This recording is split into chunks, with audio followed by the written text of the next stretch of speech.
rod baits, and while I wasn't paying attention, something took my lure off my hook there. I'm the owner of Koinonia Guide Service. We're a Christian-based organization. We're here locally in central Pennsylvania, and we endeavor to run our business based on biblical principles. All of our guides I spend time with before I've asked them to be on our pro staff, so I can assure you that if you come out on a trip with us, or you send your children or grandchildren or clients, you don't have to be worried about our guides doing anything that they're not going to do anything to say or do anything that's going to offend you. I've been blessed to have the opportunity to fish all over the United States and several countries. I've fished with many guides all over the place. So before we started our business, I knew what I wanted in our guide service and what I didn't want in our guide service. So we're blessed to have the opportunity to take people out and expose them to God's creation and to build long-lasting relationships with them. And koinonia, the Greek term for fellowship, that's what we endeavor to do, is have fellowship with our clients out there enjoying God's creation. I've been blessed to have a Christian wife who supports me, 2 young daughters who help out. Brittany's here today, she's running the camera. And I love to have them involved in our business. I'm going to talk to you today about several things. We're going to talk about the Susquehanna River in general, the Juniata, and some of the species we catch. We guide for muskies, primarily up on the Juniata River around Lewistown. We guide for smallmouth bass and walleye, primarily anywhere on the main stem. And we guide for channel cats and flatheads, and we do that primarily from York Haven south. If we were going to go out and fish for smallmouth right now, once the water clears, that is, obviously it's ice out there, but you want to find smallmouth that are going to be a wintering location. All right, where would I look? If I was on my outboard motor and I'm on a strange river, I'm going to look for an area. I'm going to drive around. I'm going to look on the shoreline for a slack water pocket that might have some depth. I'm going to look for an area behind a wing wall maybe that has no current and some depth. Look for them in big open flats behind a ledge, somewhere it's got some depth, and I want little to no current. If I can find a place that's got more depth than normal, and I got little to no current, and yet have current close by that can bring feed, that's a great spot to look for wintering smallmouth. The nice thing about wintering smallmouth is if you find them, typically they're going to be in the same spots year after year if the river doesn't dramatically change that condition. Okay, so now we found some, basically as I'm running around looking for those spots, I'll throw in and I might make 10 casts. If I get bit, now I'm satisfied, I'm going to lower my anchor. When I lower my anchor, it's not a big chuck and drop and splash. Basically, I'm going to lift it up, pull out 3 feet of line at a time till it hits bottom, get anchored up. I don't want to spook those fish. Now we've anchored up. Remember, we're fishing 33, 35 degree water. These fish are cold-blooded. Their body temperature is going to be at 33 to 35. They're going to be very sluggish. They're not going to have to feed a lot because their metabolism's slower. They're not burning up that food, so they're very inactive. That's why the deeper water is good, because they're going to drop down in these humps, in these depressions, and the water's going to be warmer there than it is up on the surface. So they're in that spot, very lethargic, they don't have to feed that much. So the key to catching a lot of fish in the wintertime or getting bites is you got to be sitting on a high concentration of fish because they're not real active. That's why it's important to find those wintering holes. Once you've located them, in the wintertime, downsize your bait. If you normally throw a 4-inch tube, drop that down to a 2 3/4. Same way with your crawl pappy, downsize your bait. Like to throw hair jigs this time of the year, okay? The other thing you want to do, and this is a general rule for any time you're fishing a jig, fish the lightest weight possible to achieve the desired result. So if I'm fishing a pocket with no current and I can get down with an 1/8 ounce, I'm going to start the clients with that. I might throw a 1/16 ounce, it's going to be a slower fall, but if it meets the purpose, I'm going to fish the lighter weight. The lighter weight is less things for the fish to feel. So fish the lightest weight possible to achieve the desired result. These are general general rules. We'll talk later about golden rules, but that's a general rule. So you're downsizing the bait, you're fishing painfully slow. We were sitting in a wintering hole one time, and I'm in the front of the boat, and I'm getting bit, and I'm catching fish, and I asked the guy in the back, you know, you're not catching fish, are you at least getting bit? Nope, I'm not getting bit at all. So I'm fishing out the front of the boat, and I know we're on fish because I'm catching them, and it's a typical wintering hole. And I turn around, I watch him a little bit. Says he's not getting bit. So I'm not sure. We're fishing the same bait, same gear, same hole. So he decides he's going to take a little break. He has his rod out there, goes down the bottom of the boat, roots around, gets in his pack, gets out a sandwich, takes a bite of his sandwich, steps back up on the deck, picks up his rod, he's got a fish on. So I said, okay. That time I was looking at him, I couldn't see what he was doing. Bottom line is he was fishing too fast. He slowed down, he started putting fish in the boat. So you're going to fish them painfully slow, smaller baits. You want to use a rattle too anytime you can. Now an economical way to create a rattle is in an archery shop at Bass Pro. I go upstairs in the archery department and they have peep sight material. Comes in a pack, it might be 3 to 4 feet long. I take that peep tubing and I just cut it into maybe a 1/4 inch piece. Now what I do is go downstairs in the tackle area, and I pick up some 3mm to 5mm glass bead rattles. You slide that 1/4 inch piece of tubing on your hook, wet your rattle, slide it into that tubing, and now you've created an economical rattle. You didn't buy a manufactured rattle. It works fine. And you can put these together in a heartbeat. I threw 25 together in a matter of minutes, and we got them ready to go for the day. The other thing that's important, and I do this year-round, and that is I fish scents. I fish Yum products. I'm on their Praggo's fishing team. Yum is one of the companies they own, so therefore I fish this product and it works great. There are other products out there. Johnny was using Mega Strike in the tank here earlier today, and he was impressed with that. Lunker sauce, smelly jelly. There's various products out there, and the scents are definitely going to help you. They make a difference, so make sure you're using scents. And we use them in the winter, not only in the winter, but year-round. Put them on your stick baits. Soak your spinnerbait skirts in a juice. Just use it anytime you possibly can. They'll be very valuable to you. Now, the other thing, anytime I'm jigging, I like to fish a 6 foot to 6'3". I like a fast action tip, so I can feel bites really well up at the tip there.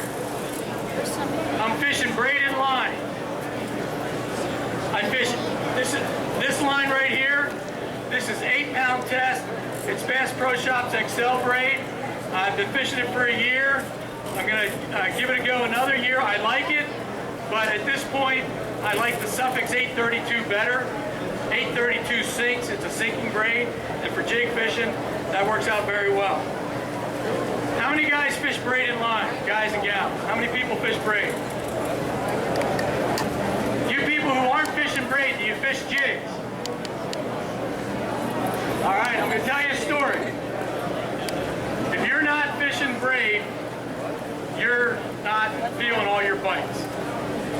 And when we brought one of our guides on board, he said to me, I see you're not fishing braid on that jig. I said, no, I'm not. Well, Darryl, you know him, Dave. Dave says to me, you're missing fish. And being an egotistical fisherman, I'm like, man, I can feel grass, I can feel rock, I can feel a fish. And he told me, you're missing fish. So we were sitting on a wintering hole. And like I said, when you find them, there's large quantities of fish there. So I spent an hour. And I took my mono line, and I threw it out there, let it get towards the bottom. I'm like, there's a rock. I felt that. All the way through the hole, nothing. I took the braided line, threw it to the same spot. I said, there's that rock, and I'm all happy. Oh, there's a log. Oh, there's a fish. that for an hour. We were just talking about that earlier. And I proved it to myself. So any jig rod, if you're with me in my boat, you will have braided line. Now, if you look in here, you should be able to see that braided line. Whether it's green, yellow, whatever, you're going to see braided line. Well, in clear water, guess what? The fish are seeing it too. So it's important to fish the fluorocarbon leader. When we're fishing walleye, we're fishing winter bass, you're catching fish, your hands are getting wet, it's cold, your fingers don't want to work right. Well, a way around that, instead of having to tie that back-to-back uni knot when my fingers don't work, there's a product called InvisaSwivel. All right? I think it was 3 years ago at this show, a gentleman approached me and he said, hey, I saw your seminar, I like what you're doing, how about representing our product? And I explained to him that, give me your product, let me fish with it, if I believe in it, I'll help you out. Well, I now endorse the product, it's a great product. It's called the InvisaSwivel. It comes in 12-pound test up to 55-pound test. It's made out of similar material as fluorocarbon. The nice thing about this versus metal is you can take this thing and you can bend it, all right? It'll come back to its original shape. It's not going to rust, and if it's not bent, it's not going to put line twist in your line. You don't have to tie a back-to-back uni knot anymore because now you use a clinch knot on the InvisaSwivel, braid to the InvisaSwivel, clinch knot on the fluorocarbon to the InvisaSwivel. The only thing I will say, when you use that braided line to the InvisaSwivel and you use your clinch knot, improved clinch knot, put an overhand wrap in there too, because sometimes braid will slip on you, and that'll stop that. Okay. Now let's say the water begins to warm up some. So now I'm going to look for my bass in areas close to those wintering holes. But I'm going to look for them now on the shoreline. The shoreline is going to be shallower. It's going to warm quicker. The mud's going to warm. The rocks are going to warm. The insects are going to get active. The crustaceans will be active. The bait fish will be moving. Well, because of that reason, smallmouth are going to follow. So I'm throwing to those areas. So let's say the wintering hole is over here, all right? I'm going to start fishing this shoreline where it's warming. I'm going to throw my jig in there. Now I'm going to upsize that bait. The water's warmer now. We're up in the 40-degree temperature range. So instead of the little 2 3/4, I'm going back to the 3 3/4 or the 4 inch. I'm going to take and I'm going to throw that bait to the shoreline. Now I'm fishing current, so I raise that tip and the current moves the bait. And I raise it. And I raise it. And basically, I'm working that bait all the way to the back of the boat. Once that bait's out the back of the boat, it's going to be hanging back there for 15 to 30 seconds. If nothing eats it, I'm going to bring it in fast. Okay? And there's a reason I want to bring it in fast, and I'll explain that to you. So we throw it to the shoreline, we raise the tip, we keep working that bait, it's hanging out behind the boat, if nothing eats it, bring it in fast, bringing it in, bringing it in, bringing it in. Boom! I see a bass swirl out. Okay? Now I've learned that those bass are getting more active. So I don't have to fish as slow. And I can use a bigger bait. So now what I'm going to do is I'm going to put on a hard jerk bait. I like to fish things like Smithwick Rogue, Rapala Extra, Excalibur Twitch bait, Lucky Craft pointers, things like that. If you want to get better at fishing, you want to create a logbook to track what you're doing on the water. The other thing you want to do is let the fish tell you something. All right, just like the guy in the back of the boat was eating a sandwich, the fish told him that you got to slow it down, buddy. So the fish told him something. He slowed it down, he caught fish. So I'm going to throw that jerkbait out there, and the colder the water, the longer the pause. So you jerk that bait and you pause it. I know guys that are patient enough they can wait up to a minute. I'm not that patient. The colder the water, the longer the pause. All right? Now, what I tell the clients is, when you're fishing this bait, I want you to fish it 10 casts with whatever cadence you're using. Whether it's a big sweep and a long pause, whether it's a jerk pause, all right? Whatever that cadence is, do it for 10 casts. If you don't catch a fish, change the cadence. The reason I want you to do that is I want you to keep your head in the game. Oftentimes, a client will catch a fish, and I'll say, what were you doing? I'm fishing. No. What was the speed of your retrieve? Were you bouncing the jig or were you crawling the jig? Were you a jerk pause or were you a big pause and a sweep? By telling them to do 10 casts in one way, it keeps their head in the game so they know what they were doing. So if you're on your 9th cast, sweep, pause, boom, you got a fish. Hey, what were you doing? Hey, I was using that long sweep and a long pause. Okay, keep doing that, it's obviously working. So there the fish told you what to do. The fish are most likely going to tell you what to do all the time if you pay attention. A lot of times, we'll be sitting in an area and early in the year, before the stick bait bite gets going real heavy, and I might be sitting in current and we'll be anchored up. We'll be jigging out the side of the boat. I'm going to take a suspending jerkbait, throw it out the back of the boat, put it in a rod holder, crank it down to a depth. When I'm doing that, I primarily fish the Rapala X-Wrap because it's got a feather on the back, or I'll tie a feather on one of ours, just to make a little road or whatever. So now that bait's out there in a little bit of current. I like to be sitting right on the current seam, between reasonably slow water and where the current starts. Sit there, throw that bait in there. That bait's out there suspended, just doing this. And we'll be over here jigging. Next thing you know, boom, that rod goes down. Just by doing that, you're going to pick up a couple extra fish a day. And let's face it, our time is limited. If we can put an extra couple fish in the boat, we might as well do it. And it's not by fishing harder or doing things crazy. It's just by paying attention and doing a couple little tricks to help you get a couple extra fish in the boat. And once the water continues to warm to 50 degrees and above, all these baits we talked about, you can still use them. But I'm going to put on a spinner bait. How many folks use spinner baits for smallmouth? Again, not enough. All you other folks that are fishing for smallmouth and you're not fishing a spinner bait, you're costing yourself fish. The spinner bait is going to cover a lot of water quickly to help you find more active fish. A spinner bait can be thrown right into the grass. A spinner bait can be waked on the top, just creating a bubble up here. Nice wake like that.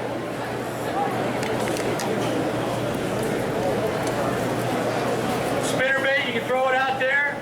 You can let it get down to the bottom. And then you can yo-yo that bait up and down as you're bringing it back. Spinner bait can be slow rolled across the bottom. We're out one day fishing, and we're throwing bait casters. And that's the other thing, guys. Don't be intimidated and think you can't throw a spinner bait because you don't like to throw a bait caster. All right? I have clients throwing spinner baits on spinning outfits all the time. Don't be intimidated by that. You do not have to throw a bait caster with a spinner bait. So anyhow, we're catching fish on spinner bait. We're doing okay. Seems like we got a pattern that's working. And all of a sudden I look back and the guy in the back of the boat's doing this. Right? You know what that is, right? If you get paid to fish, that's a professional overall. If you're not getting paid, that's a pain in the butt backfire. So anyhow, he's back here picking and I'm watching, he's picking it. And he gets it out and he goes to take up some line and boom, he's got a fish on. So I didn't say anything to him. My next cast, I take that spinner bait, throw it out there. I just let it get down on the bottom, and I just started slowly rolling that bait. These fish don't let you. Uh-oh, what are we on there? Slowly rolling that bait so it's sticking on the bottom of the river. Started catching fish. I told him slow it down, slow roll that thing, let it tick the bottom. We put an extra couple fish in the boat that day. Again, throw it in the grass, throw it in the trees. You don't get hung up that much. It can get hung up, but it's a very versatile bait. Spinner baits, fishing clear water, stained water, muddy water. Change your blades, change your skirts. In clear water, I like to throw a double willow leaf blade. You're going to get more flash. The key to fishing in clear water also is fish as fast as you can that the water temperature will allow. So that can be contradictory. Clear water is the best optical conditions for baths. Therefore, they can see better, farther, and better distinguish what it is they're looking at before they eat it. Now, if I'm in clear water and it's 50 degrees, I'm going to fish that bait faster. If I'm in clear water and it's 40 degrees, I can only go as fast as the fish will allow and still eat it. I can throw it out there and fish it real fast in 40-degree water and never get bit. I can throw the same bait out in 40-degree water, slow it down, and get bit. You want to fish it fast so they don't see what it really is, but only as fast as the water temperature allows you to throw it. All right, once you get out of the spinnerbait bite, typically our bass are going to spawn around mid-May, full moon. Whenever we have three days of consistent water, be it about 60-degree water temperature, you can't have it spiking and falling rapidly.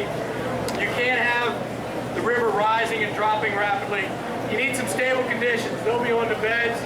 Now remember, on the Susquehanna River from the Faber Dam south and from Port Royal south, you cannot fish bass from May 1 to mid-June during the spawn. It's illegal to target them. And don't be trying the old thing while walleye fishing. The way the rules are, if you catch a smallmouth bass during that period and you lift him out of the water, you're now illegal. If in fact you leave that fish in the water and you unhook it, you're legal. But if you don't move your boat and you catch another fish in that same spot, now you're targeting bass, you're illegal. So that's the rules on it. So after the spawn, fish are going to be scattered all over the place, all right? And at that time, typically the water is low, clear. You don't want to spook your fish. We were out on a guide trip, we had several boats out, and one boat was struggling. Our boat was doing pretty good that day. So we communicate with each other. And I explained to them, okay, head up here to this ledge, right this particular spot. There should be fish there. They were there 2 days ago. I haven't touched them. Nobody else knows about it. Go in. So we can see where they are and what they're doing. Well, they're heading into this location, and I'm saying, no, no, no, no. And the clients in my boat are like, what's the matter? I said, they're running right over top of those fish. They're going to spook them. So they went in there, they approached this spot, spent 15 minutes in there, didn't get bit, they moved. I told the client, I said, we'll give it a half hour, we'll go in there and we should do well. And that's exactly what happened. We gave it a half hour, let that fish settle down, and we're able to go in and catch fish. A great bait for the kids to fish in the summertime is a wacky rigged worm. This is a yum dinger. One of the things I do, being thrifty as I am, build those rattles, I fish an O-ring, okay? Instead of hooking that hook through the worm, use an O-ring, all right? So there you can see, you put the hook right through that O-ring. Now that allows you to catch more fish per bait. It won't tear it up as bad. Fish this bait weightless. If you get around grass, go along the edge of the grass, and you probably won't see it because these guys are aggressive. As you pull up, it's basically going to take that worm and fold it into a bead. As you let up, it should flutter down. Pull up, well, when they let you, then it'll flutter down. This is a great bait for kids. They're not going to get hung up. The Susquehanna, Juniata, Delaware, they're shallow rivers. Kids can get real frustrated in a hurry. This is a bait, they can throw it out there. You don't have to fish it with a bobber, let it float around, and they will catch some quality fish on it. The other thing I do when I'm fishing this rig here, wacky style, is I'll fish a bleeding bait hook, all right, a red hook. And I'm not telling you that gets me more strikes, but my hookup percentage is better. We're going to be able to hook more fish. If they hit it on either end, there's no hooks here. If they hit it in the center, we got them. A bleeding bait hook, whether they think it's a piece of blood or a gill flaring or whatever, my hookup percentages just seem to be better. Instead of them nipping at it, they go after and eat that center spot. The braided line is going to allow you to cast farthest with no weight. And again, everyone remember the fluorocarbon leader. You guys should be able to see this. I don't think we talked about this, but I said the fluorocarbon's important. Fluorocarbon has little to no stretch. Braid has no stretch, so it's very sensitive. So you want to be able to duplicate that in your leader, and the fluorocarbon has little stretch. You should be able to see that braided line. Everybody see the braided line? You guys up close? You see the yellow, right? All right. How about you see the, well, when they leave go, you see the jig, right? Or the worm? All right. That fluorocarbon should be hard to see. Is that accurate? Okay. Well, that's the same thing. Clear water, best optical conditions for the fish. You don't want them to see that braided line. Okay, we get out of the summer, well, in the summertime, and getting short on time. In the fall, after we get out of summer, remember the fish are going to be scattered. Be stealthy. Don't float over your fish. Use a trolling motor. Approach those fish from downriver, because remember, they're positioned upriver. All right, they're waiting for the food to come to them. So approach them downriver, throw ahead of them, and bring that bait to them. You get out of summer. Another great bait in the summertime is a soft jerk bait. This is the Yum Houdini shad. All right, that's another bait that you want to fish a swivel with, because it will give you a lot of line to it. In the fall, we're going to run around looking for those bass. They're going to be relocating closer to their wintering holes, and they're going to start to school up again. A good search bait that I like to use, covers a lot of water, various depth, is a rattle bait. In clear water, I might fish the Excalibur 1 knocker. It's just one bead in there. If it's muddy water, I might fish the Cotton Cordell Spot, Strike King Red Eye Shad, things that have more babies in there, more rattle. This bait here, I'm going to throw it out and I'm going to reel it in. And we're looking for active fish. Once we find active fish, we're going to go ahead and set up on them and start jigging them. All right, because they will be spooled up. Jigging them would be just like we talked about in the winter. This rattle bait, we were out fishing with the clients and on one particular day, and I noticed that as they were getting close to the boat, about 5 yards out, the fish were swirling. They were missing. All right?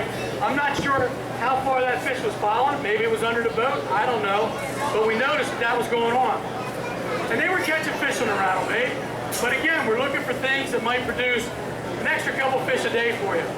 So I told them, bring that bait back like you were, kill it 5 yards out. So bring it back, they killed it, start picking up an extra couple fish. All right, let's take it one step further. If in fact you throw that bait out there and you're bringing it in, pausing it and getting bit, why not throw it out, bring it in, pause it. Pause it, pause it. They started doing that, and again, that added an extra couple fish in the boat that particular day. That's another example of letting the fish tell you what they want. If you pay attention, they are going to tell you what they want. Another thing to do is create a fishing log. All right? If you go on my website or down to our booth, you'll see our log. I track who fished, not important to you. The date, that could be important. The river conditions, what the depth was, the cubic foot of flow, and the barometric pressure and the temperature. Those things are important because the cubic foot of flow is going to tell you where those fish are going to be positioned. Then I track watercolor, clear, stained, muddy. What we caught, length of the big fish, what we caught them on. Then on the right-hand side of my column, I have notes that are in code that when you look at that report, you don't understand it, but I know what it means to me. But on your own personal report, you can write in there whatever you want. And you'll start to track that. You'll put together a pattern so that if you're not on the water every day like we are, you can call in, get a river stage, and then you can begin to put a plan together as to what will work for you under those conditions. Now, do not put the blinders on. A lot of people have a golden rule, all right? I'm not going to throw a spinnerbait until it's 50 degrees. I'm not going to throw top water unless it's low light conditions or we got to breathe. Whatever your golden rule is, I'm telling you it's all bunk, all right? It's a good starting point. My golden rule is there is no golden rule. And I've learned this because my clients told me that. They've taught me that. I was on a trip one day.